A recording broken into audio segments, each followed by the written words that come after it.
자, 읽어드린 본문의 말씀을 중심으로 결혼을 꼭 해야만 하나요? 이런 제목으로 하나님의 말씀을 전해드리겠습니다. 결혼을 하지 않은 총각분들에게만 묻고 싶습니다. 이미 결혼한 유부남들에게는 해당이 전혀 없습니다. 그런 분들은 대답하지 마십시오.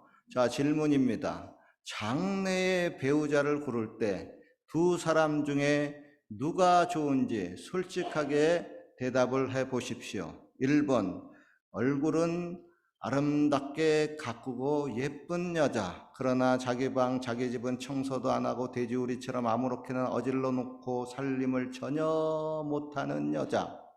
2번, 얼굴과 외모는 별로지만 집안 청소 살림 잘하는 성격이 아주 좋은 여자. 자, 대답을 해 보십시오. 목사님, 저는 얼굴도 예쁘고 살림도 잘하고 성격도 좋은 여자가 좋아요. 아, 그래요? 그런 완벽한 여자를 고르려고 하니까 아직도 장가를 못 갔지. 아이고, 둘 중에 하나만 고르라니까요. 그러면 1번이요. 솔직히 여자는 예쁜 게 좋잖아요. 아유, 그런 예쁜 여자가 너한테 시집이 오겠니? 그런가요? 그러면 2번이요. 이 사내 자식이 왜 줏대도 없이 1번 갔다 2번 갔다 그렇게 하면 되겠냐? 그럼 어떡해요? 노총각으로 죽을 수는 없잖아요. 그건 그런데 그건 아무튼 하여간 내 문제가 아니니까 그건 본인이 알아서 하세요. 자, 이번에는 결혼하지 않은 자매님들에게만 묻고 싶습니다. 이미 결혼한 아줌마들에게는 해당 사항 없습니다. 괜히 주책 떨지 말고 대답하지 마십시오. 여러분에게는 전혀 해당이 없습니다. 자, 질문은 이렇습니다. 장래의 배우자를 고를 때 두 사람 중 누가 좋은지 하나를 솔직히 택해 보세요. 1번, 키도 크고 너무나 미남인 차은우 같이 잘생긴 남자, 그러나 성격은 개차반, 자기 생활도 질서가 없고 막무가내한 남자, 물론 돈도 능력도 별로 없어요. 자, 2번, 키도 안 크고 인물도 별로입니다. 그런데 성격이 아주 깔끔하고 아주 좋은 신사, 능력도 제법 있어요. 자, 대답해 보세요. 목사님, 저는 키도 크고 잘생기고 또 성격도 좋고 능력도 좋은 그런 남자가 좋아요. 1번, 2번 합치는 게 더 좋지 않겠어요? 그거야 당연하지. 나도 그런 총각 있으면 내 딸에게 먼저 소개시켜주고 싶어요. 그런데 여러분 어떻게 해요? 미안해요. 둘 중에 하나만 골라야 됩니다. 자, 골라. 그렇게 오랫동안 이렇게 저렇게 뒤척뒤척거리고 고르다 보니까 어느덧 1번 남자, 2번 남자 누가 다 채갔어요. 그리고 눈 떠보니까 3번 남자, 4번 남자, 5번 남자만 남았어요. 어때요? 1번, 2번보다 마음에 안 드는 3번, 4번, 5번 남자랑 결혼하고 싶어요? 싫어요. 어떻게 마음에 들지 않은 남자랑 결혼을 해요? 차라리 결혼 안 하고 혼자 살래요. 그거는 네가 알아서 하세요. 그건 내 문제 아닙니다. 그런데요, 그거는 있습니다. 주위에 많은 그 사람들이 결혼을 해가지고 가정을 꾸리고 아들, 딸 낳고 사는데 나이가 들어서까지 결혼을 안 하고 살면은 나중에 결혼한 친구들과 공감대가 떨어져가지고 같이 어울리지 못합니다. 그러면 노년이 좀 외로워지고요, 쓸쓸해지고 처량해질 수가 있습니다. 그리고 부모님도 결국 돌아가시고 혼자만 덩그러니 남게 되어서 굉장히 외로워지겠죠. 그리고 여러분 생각을 해보세요. 혼자 돈 벌어서 잘 먹고 잘 살면 뭐예요? 같이 지내면서 서로 사랑하고 같이 먹고 같이 웃고 같이 울고 같이 산책도 하고 같이 여행도 다니고 힘들 때 무조건 내 편에서 나를 도와주는 가족이 없으면은 그건 좀 아니잖아요. 더구나 내가 아주 아파가지고 조금 더 움직이지 못하고 끙끙댈 때 병원에 급히 가야 되는데 같이 가줄 가족이 없다면은 얼마나 난감하겠습니까? 그리고 여러분, 내가 죽어서 나를 장례 치러줄 가족이 없다면은 그거는 아주 아닌 것 같잖아요. 그죠? 물론 여러분, 하나님의 사역을 위해서 독신의 은사와 독신의 사명을 받았다든지 하나님이 너는 좀 늦게 결혼을 해라 하고 그렇게 예정을 하셨다면은 그것은 뭐 할 수 없습니다. 주권자이신 하나님이 그렇게 하시겠다는데 누가 말릴 수 있겠습니까? 그런 분들은 예수님처럼 또 사도 바울처럼 결혼하지 않고 기쁘게 독신의 길을 가야만 합니다. 어떻게 보면요, 독신으로 사는 것이 은혜 생활하는데 더욱 좋을 수가 있습니다. 그러니까 예수님도 사도 바울도 결혼하지 않고 혼자 사셨습니다. 만약에 예수님이나 사도 바울이 결혼을 해가지고 처자식이 딸려 있는데 혼자 산에 가서 기도한다고 하고 또 전도한다고 며칠 몇 날 집에 들어오지도 않고 돈도 안 갖다 주면은 그거 어떻게 하겠어요? 어떤 아내가 그걸 좋아하겠어요? 그러니까 예수님처럼 바울처럼 그런 독신의 사명이 있으신 분들은 혼자 살아야 됩니다. 이에 대해서 성경이 이렇게 말씀합니다. 평생 독신으로 살았던 사도 바울의 고백입니다. 나는 모든 사람이 나와 같기를 원하노라. 그러나 각각 하나님께 받은 자기의 은사가 있으니 하나는 이러하고 하나는 저러하니라. 내가 혼인하지 않는 자들에게 및 또 과부들에게 이르노니 나와 같이 그냥 혼자 지내는 것이 좋으니라. 장가가도 죄짓는 것이 아니요 처녀가 시집가도 죄짓는 것이 아니로되 이런 이들은 육신의 고난이 있으리니 나는 너희를 아끼노라. 장가가지 않은 자는 주의 일을 염려하여 어찌하여야 주를 기쁘시게 할꼬 하되 장가간 자는 세상 일을 염려하여 어찌하여야 아내를 기쁘게 할꼬 하여 마음이 나누이고 시집가지 않는 자와 처녀는 주의 일을 염려하여 몸과 영을 다 거룩하게 하려 하되 시집간 자는 세상 일을 염려하여 어찌하여야 남편을 기쁘게 할꼬 하느니라. 여러분, 오늘 본문인 고린도전서 7장은요 목사님들이 부부 상담, 결혼 상담, 이혼 상담, 재혼 상담에 관한 성경적인 그 해답을 주는 내용이 상당히 많이 있습니다. 그래서 제가 오살리 순복음 기도원의 전도사로 처음 부임했을 때 이제 시간 되면 자기의 시간에 따라서 상담실에 들어갑니다. 제가 상담실에 들어가면요 아예 고린도전서 7장을 딱 이렇게 펴놓고 있습니다. 왜냐하면 상담받기 위해서 오시는 그 여성분들, 특별히 30대 40대 그 중년 여성분들이 상당히 많은 분들이 이 부부 문제, 결혼 문제, 이혼 문제, 재혼 문제 때문에 오시기 때문입니다. 요즘 저의 기도 중 하나는 우리 교회 처녀 총각들이 그 결혼을 아직까지 안 하고 계신 분들이 많이 있는데 그런 분들을 위해서 많이 기도합니다. 그래서 오늘 설교 제목을 정했어요. 목사님, 결혼을 꼭 해야만 하나요? 이에 대해서 특별한 경우를 제외하고는 결혼을 하는 것이 하나님의 뜻이고 성경적입니다. 하나님이 세상을 창조하실 때 이렇게 말씀하셨습니다.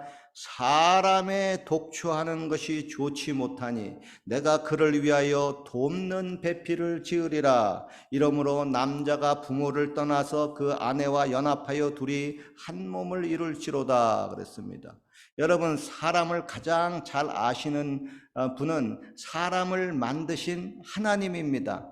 하나님은 말씀하시기를 사람이 독초하는 것, 즉 혼자 사는 것은 좋지 못하다고 말씀을 했습니다. 이에 대해서 혼자 사는 독신자들이 아이고 아닌데요. 결혼하지 않고 혼자 살아보니까 이건 너무나 편하고 좋습니다. 천국이 따로 없습니다.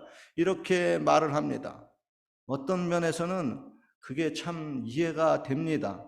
성경에 이런 말씀이 있습니다. 다투는 여인과 함께 큰 집에서 사는 것보다 움막에서 혼자 사는 것이 나으니라. 즉 여러분, 결혼해서 만날 티격태격 싸우고 사는 것보다 혼자 평화롭게 사는 것이 좋다고 하는 겁니다. 아하, 그렇군요.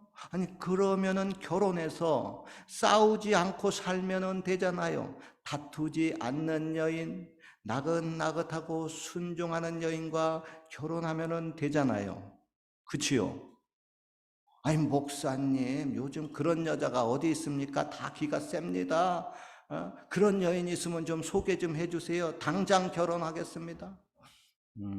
그러고 보니까 그런 여자 발견하기는 쉽지 않겠네요. 다들 기가 세서 요즘은. 자, 이럴 때 이미 결혼해서 희망이 또 완전히 사라진 분들이 있잖아요. 완전히 사라진 그런 남편분들에게 묻고 싶습니다. 당신의 아내는 다투거나 싸우지 않는 그런 나긋나긋한 순종하는 여인입니까? 이렇게 결혼한 제가 현실을 너무나도 모르는 사람입니까? 하기야 여러분, 남자 여자가 같이 한 지붕 밑에서 살면서 싸우지 않고 산다는 것이 쉬운 일이 아닐 겁니다. 그러니까 하나님은 이런 사정을 고려해서 얘들아, 남녀가 한 지붕 밑에서 살면은 싸우고 피곤하고 그거 힘들단다. 그러니 결혼만큼은 절대로 하지 마라. 내가 너희를 아낀다. 그렇게 말씀하고 있지 않습니다. 도리어 사람의 독주하는 것이 좋지 못하니라고 했습니다. 즉 한 지붕 밑에서 티격태격 싸우는 것이 차라리 혼자서 독신으로 사는 것보다는 낫다고 하는 겁니다. 여러분, 왜 독주하는 것이 좋지 못할까요? 그 이유 중 하나는, 가장 중요한 거, 이게 한마디로 외롭다고 하는 겁니다. 여러분, 아담과 하와가요, 다른 동물들 암컷 수컷이 다 어울려가지고 같이 지내는데, 처음에 하나님이 아담을 만들었을 때 아담 하나만 혼자 만들었어요. 그런데 자기는 짝이 없어요. 그래서 밤중에 외로워요. 그래서 밤중에 눈물 짓는 거예요. 나는 외로워. 그 하나님이 그것을 보시고 그렇게 말씀한 겁니다. 아이고, 사람이 독초하는 것이 좋지 못하구나. 아이고, 내가 처음 창조 사역할 때 내가 실수했다. 만물의 영장은 혼자 살아도 될 줄 알았더니 아이고, 만물의 영장인 너도 별 수 없구나. 너도 혼자 살면은 좋지 못하구나. 외롭구나. 안 됐다. 그럽니다. 그래요, 여러분. 남녀가요, 사귀거나 혹은 결혼해서 둘이 있을 때는 잘 모르겠는데 서로 헤어지고 갈라져서 혼자 지내다 보면은요, 또 외롭습니다. 이때 뭐 이런저런 취미 생활도 하고 지내면서 그 외로움을 어느 정도 극복하고 달래보지만은, 하나님이 창조할 때부터 인간에게 본능적으로 주신 성호르몬 작용이 있습니다. 고린도전서 7장 9절 말씀입니다. 만일 절제할 수 없거든 혼인하라. 정욕이 불같이 타는 것보다 혼인하는 것이 나으니라 그랬습니다. 여러분, 하나님은 창조시 짐승들을 만든 후 그들에게 복을 주시며 생육하고 번성하라 충만하라고 말씀하셨습니다. 그리고 사람을 또 남자를 만드시고 그 위에 또 여자를 만드시고 나서도 생육하고 번성하고 땅에 충만하라고 하셨습니다. 여러분, 생육하고 번성하기 위해서는 암컷과 수컷이, 그리고 또 남자와 여자가 만나서 짝을 이루어야만 합니다. 그리고 그렇게 짝을 이루기 위해서는 짐승들에게도 또 인간들에게도 발정기라고 하는 본능적인 호르몬 작용이 일어납니다. 그로 정상적인 남녀가 결혼할 때가 되면 자연스럽게 정욕이 일어납니다. 하나님은 이 정욕이 불같이 일어나면 결혼을 통해서 해결을 하라고 하는 겁니다. 그뿐만이 아니라 결혼을 해서 또 성적 행위를 가지면 그 선물로 자녀까지 가지도록 했습니다. 그래서 생육하고 번성하고 충만해지는 것이 자연스럽게 이루어지도록 했습니다. 그게 자연의 법칙이에요. 그러나 요즘 사람들은요, 결혼을 하지도 않고 부정한 방법으로 정력을 풀어보려고 합니다. 즉 사랑이라는 명목하에 음행을 저지릅니다. 안 돼요. 그거는 안 됩니다. 고린도전서 7장 2절 말씀입니다. 음행의 연고로 남자마다 자기 아내를 두고 여자마다 자기 남편을 두라. 즉 결혼하지 않고 정력을 푸는 것은 사랑이 아니라 하나님이 매우 미워하시는 음행이라고 하는 것입니다. 하나님이 결혼 제도를 만드신 가장 중요한 목적 중에 하나는 결혼을 통해서 각자 아내와 남편을 두고 그 안에서 정욕의 문제를 해결하고 음행을 방지하기 위함입니다. 한국의 TV 프로그램 중에 사랑과 전쟁이라는 결혼, 이혼, 또 재혼, 음행 이런 것 등을 적나라하게 소개하면서 상담하는 프로그램이 있습니다. 여기에 오늘 그 본문인 고린도전서 7장에 보면 이런 상담에 대한 해답이 자세히 나와 있습니다. 그리고 여러분들 가운데도 고린도전서 7장을 한번 읽어보시기 바랍니다. 그래서 제가 오살레 기도원에서 상담실에서 상담할 때 고린도전서 7장을 아예 딱 펴놓고 있어요. 특별히 30대, 40대 그 중년의 그 여성들이 이런 문제를 가지고 상담하는 경우가 상당히 많이 있습니다. 그래서 아예 제가 고린도전서 7장을 펴놓고 여기에 그 해답이 나와 있으니까 한번 쭉 읽어보세요. 그러면 본인이 깨닫고 본인이 체크하면서 스스로 해답을 얻을 수가 있습니다. 그리고 이런 그 결혼, 이혼, 재혼 또 뭐 여러 가지 이런 그 부부적인 그 일들에 대한 것들이 7장에 잘 나와 있습니다. 그리고 여러분 또 이런 것뿐만 아니라 세상에 내가 겪는 그런 여러 문제에 대한 해답이 성경에 다 나와 있습니다.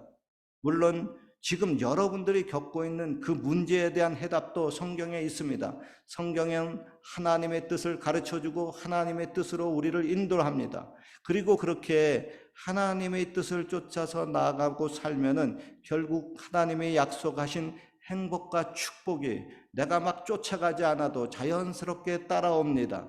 아무쪼록 여러분의 그 인생의 해답을 성경을 통해서 찾고 성경이 계시한 대로 하나님의 뜻을 쫓아 실천함으로써 여러분에게 행복과 축복이 자연스럽게 따라오시기를 주님의 이름으로 축원합니다.